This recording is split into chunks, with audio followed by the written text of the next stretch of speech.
میرے عزیزوں 1875 میں جب سر سید نے علی گڑھ کے اندر مدرسۃ العلوم قائم کیا تو میں تمہیں بتاؤں میرے بیٹے اور بیٹیوں کہ پورے ہندوستان میں صرف 20 مسلمان گریجویٹ تھے، جبکہ برادران وطن میں یہ تعداد 850 تھی۔ سر سید نے ان حالات میں اپنی تحریک کو جاری کیا اور ایک دو نہیں پورے ملک کا دورہ کیا۔ تک سر سید نے دیوانہ وار لوگوں کو پکارا، رئیسوں سے کہا تم اپنی طاقت سے اپنی حکومت نہ بچا سکے، اب اپنی عقل و فراست سے کام لو، اپنے بچوں کا مستقبل بچاؤ، اور اس کا طریقہ صرف یہ ہے کہ ان کو ماڈرن تعلیم دو، زمانے کے مطابق تعلیم دو۔ یہ بات الگ ہے کہ تم نہ سمجھو، مگر زمانہ بدل رہا ہے، پھول پتھر پہ کھل رہا ہے، چراغ آندھی میں جل رہا ہے، اب ان پرانی حویلیوں کے قصیدے لکھنے سے فائدہ کیا؟ نئے زمانے کی روشنی لو، زمانہ کروٹ بدل رہا ہے۔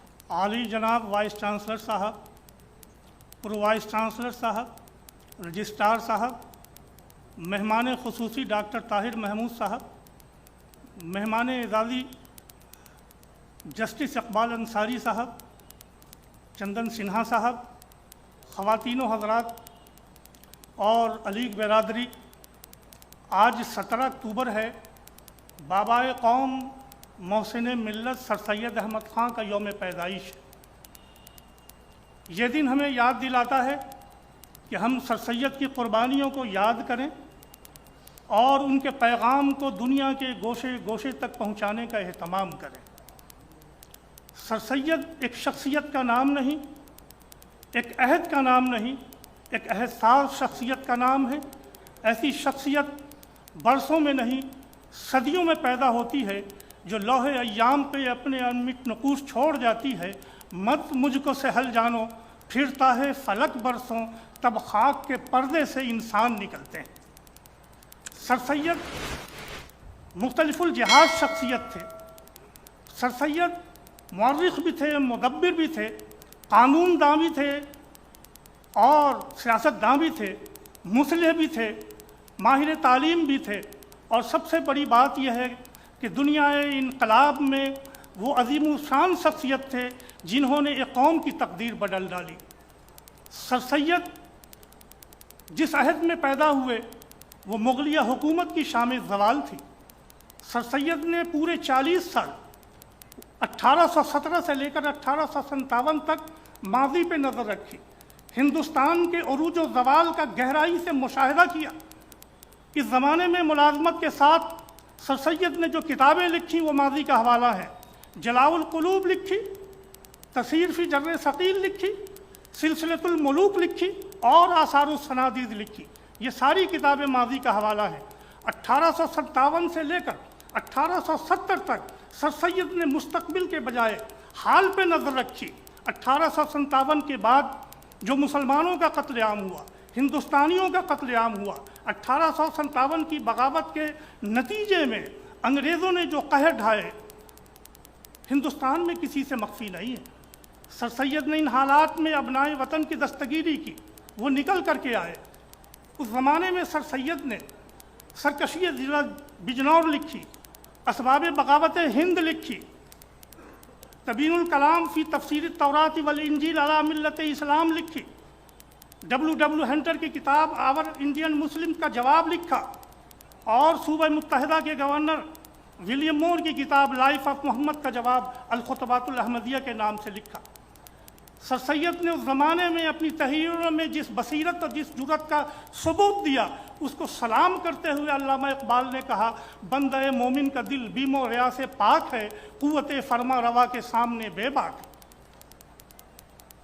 1870 کے بعد جب لندن سے واپس آئے تو سر سید نے اپنی پوری زندگی قوم کی اصلاح، قوم میں تعلیمی ترقی اور قوم کی بیداری کے لیے لگا دی۔ سر سید کا اصل کارنامہ تعلیمی بیداری پیدا کرنا اور مسلم یونیورسٹی قائم کرنا ہے۔ آج کی نسل سر سید کی قربانیوں کو شاید نہ سمجھ سکے۔ آج ہر گاؤں میں اسکول ہیں، ہر ضلع میں کالج ہیں، ہر صوبے میں یونیورسٹیاں ہیں، لیکن یاد کرو وہ زمانہ کہ جب مسلمانوں کا نظام تعلیم بکھر گیا اور صرف ایک نظام تعلیم نیا جو ملازمت اور ترقی کے نئے راستے دکھا رہا تھا، برادران وطن نے آگے بڑھ کے اسے قبول کر لیا، لیکن مسلمانوں نے اس کی مخالفت کی۔ مخالفت ہی نہیں کی بلکہ شدت سے مخالفت کی۔ جس سال سر سید کی پیدائش ہوئی یعنی 1817 میں، اس سال بر صغیر کا پہلا کالج कलकत्ता में कायम हुआ हिंदी कॉलेज के नाम से, जो आज प्रेसिडेंसी यूनिवर्सिटी है। उस कॉलेज में मुसलमानों का दाखिला ममनू था और 1835 में खुद मुसलमानों ने अंग्रेज़ों को लिख कर दिया कि तुम्हारी अंग्रेज़ी तालीम हमें नहीं चाहिए, और इस महजरनामे पे एक दो नहीं पूरे 8000 मुसलमानों ने दस्तखत किए थे। नतीजा क्या हुआ?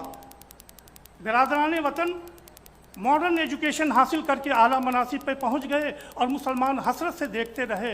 अगियार महरो माह से आगे गुजर गए, उलझे हुए थे सुबह की पहली किरण से हम।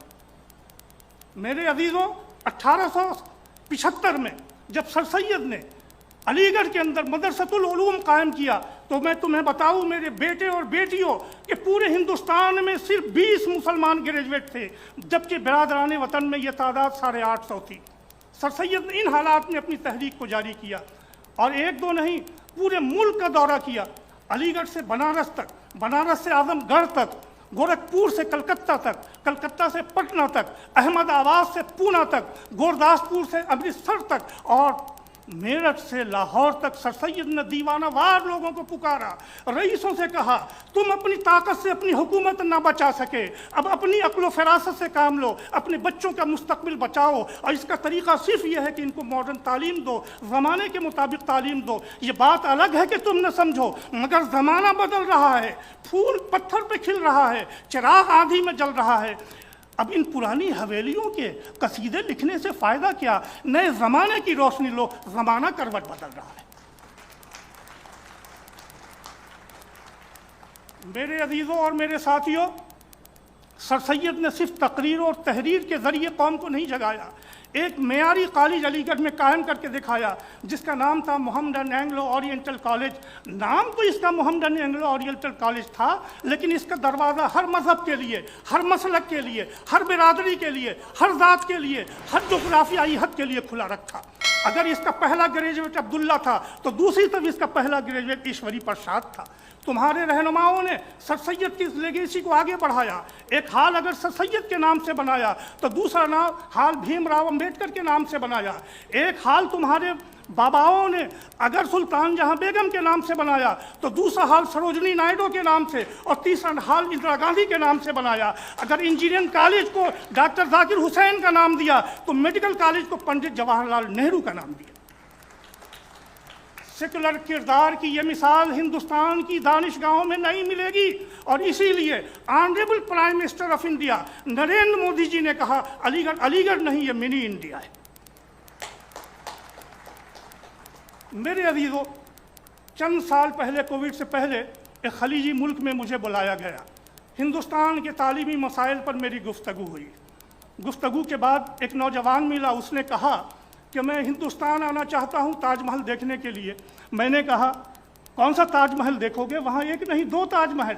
उसने कहा 2 ताजमहल? मैंने कहा, एक ताजमहल जो अहद शाहजहानी का हवाला है, दूसरा ताजमहल जो विद्या का शेवाला है, एक ताजमहल जो मुमताज़ जहाँ का मदफन है, दूसरा ताजमहल जो इल्म अदब का मखज़न है, एक ताजमहल जो बेगम की मोहब्बत में बनाया गया, दूसरा ताजमहल जो कौम की मोहब्बत में बनाया गया, एक ताजमहल जिसकी तामीर संगमरमर से हुई और दूसरा ताजमहल जिसकी तामीर खूने जिगर से हुई।